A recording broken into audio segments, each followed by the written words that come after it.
Welcome, today in front of me Honor 50 and I'll show you how to mute notification sound on this device. So first you should go into the settings and then tap here on the sounds and vibration, and just to mute your notification sound you should swipe this white dot to the left side with your finger.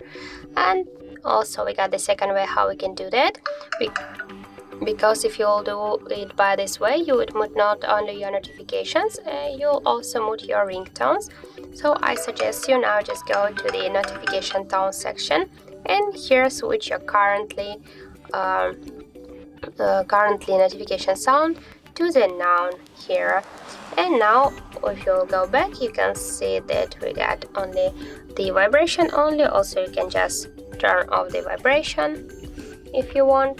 And now as you can see we just mute our notification sound, but we will stay with our ringtones. So that's it, that's how it looks. Thank you guys for watching, and if you find this video helpful don't forget to leave a like, comment and to subscribe our channel.